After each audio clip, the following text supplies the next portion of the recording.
भारत ने लिथियम का तोड़ निकाला। अब भारत के सामने झुकेगी दुनिया। लिथियम का अहम अयस्क ग्रेफाइट मिला। इस खनिज की बैटरी बनाने में अहम भूमिका है।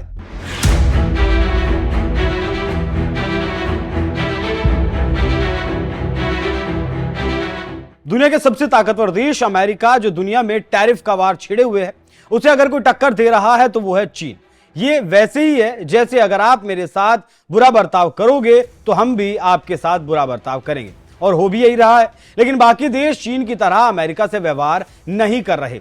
इसका कारण है ताकत, क्योंकि चीन के पास बहुत कुछ ऐसा है जो अमेरिका के पास नहीं है, और इसी वजह से अमेरिका चीन पर हाथ डालने से डरता है। लेकिन वो क्या चीज है जिससे अमेरिका के विकास का पहिया रुक जाता है? जी हां, नाम है लिथियम। आंकड़े बताते हैं कि चीन का लिथियम पर एक अधिकार है और कुछ इधर उधर है जो दूसरे देश में है। रिकॉर्ड की माने तो दुनिया में लगभग 70% बैटरी ग्रेड लिथियम का प्रसंस्करण और लगभग 85% लिथियम आयन बैटरियों का उत्पादन चीन के लिथियम की वजह से होता है। और भविष्य की सोच के साथ चीन ने लिथियम में निवेश किया और यह सफलता हासिल की। लेकिन अब एक और बड़ी खबर आ रही है, और वो खबर है कि भारत के पास ग्रेफाइट का भंडार मिला है। विज्ञान की पत्रिका नेचर की माने तो ग्रेफाइट लिथियम आयन बैटरी की रीढ़ है। यह अब नया क्रिटिकल मिनरल बन गया है और भारत में इसका खजाना मिला है। इसी वजह से कहा जा रहा है कि अब भारत के सामने दुनिया झुकेगी। आपको जानकारी देते चलें कि यह स्वच्छ ऊर्जा की ओर बढ़ती दुनिया के लिए एक अहम खनिज है। प्राकृतिक ग्रेफाइट की आपूर्ति दुनिया के कुछ ही जगहों पर होती है और इसका उत्पादन भी बढ़ाना मुश्किल है। इससे दुनिया में सप्लाई में दिक्कत आ रही है। इसी को देखते हुए दुनिया में कृत्रिम ग्रेफाइट का इस्तेमाल काफी ज्यादा होता है, जो ज्यादा शुद्ध होता है और उसका प्रदर्शन भी अच्छा होता है। हालांकि इसे बनाने में काफी ज्यादा ऊर्जा खर्च होती है जो जीवाश्म ईंधन से बनती है। तो आप समझ सकते हैं कि कैसे भारत को खजाना मिल गया है।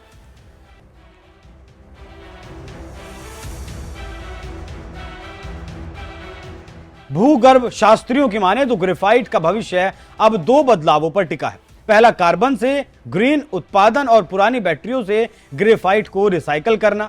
ग्रेफाइट लिथियम आयन बैटरी में एनोड के रूप में इस्तेमाल होता है।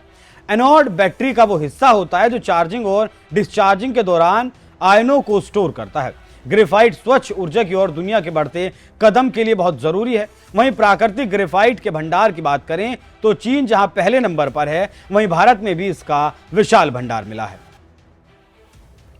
भारत को मिला ग्रेफाइट का बड़ा खजाना। ग्रेफाइट के मामले में चीन पहले स्थान पर, ग्रेफाइट के मामले में ब्राजील दूसरे स्थान पर, मेडागास्कर तीसरे स्थान पर, मोजाम्बिक चौथे स्थान पर। भारत के ग्रेफाइट का भंडार 8.6।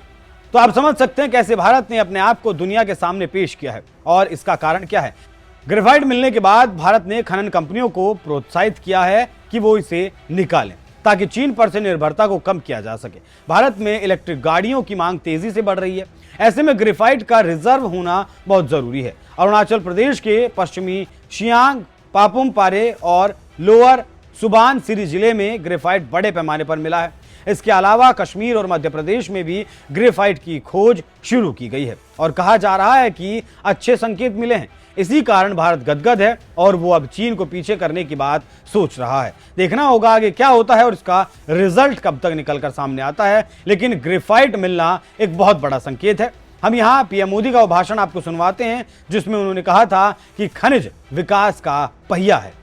साथियों, एक मजबूत माइनिंग और मिनरल सेक्टर के बिना सेल्फ रिलायंस संभव नहीं है, क्योंकि मिनरल्स और माइनिंग हमारी इकोनॉमी के इंपॉर्टेंट पिलर्स हैं।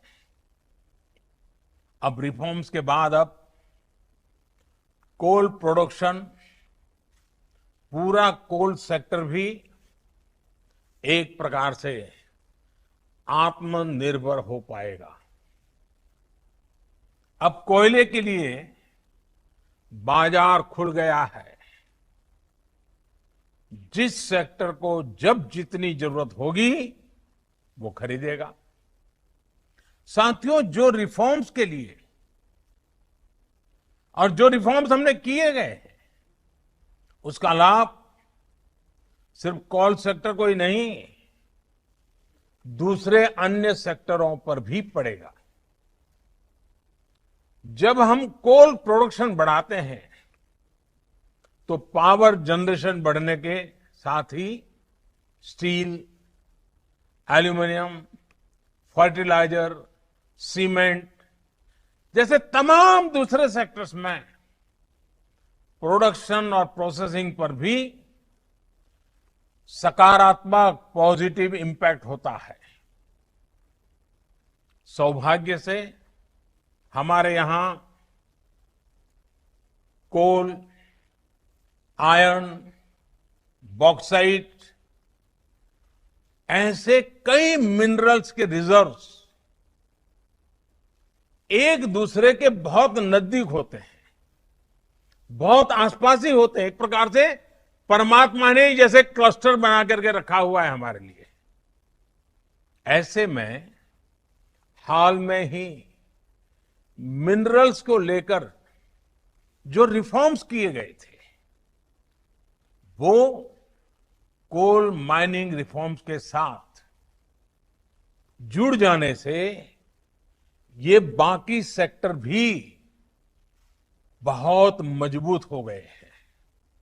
साथियों, एक मजबूत माइनिंग और मिनरल सेक्टर के बिना सेल्फ रिलायंस संभव नहीं है, क्योंकि मिनरल्स और माइनिंग हमारी इकोनॉमी के इंपॉर्टेंट पिलर्स हैं।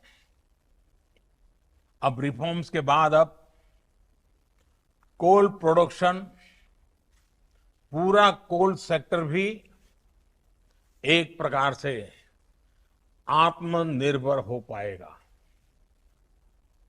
अब कोयले के लिए बाजार खुल गया है।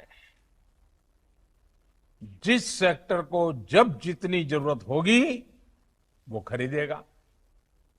साथियों, जो रिफॉर्म्स के लिए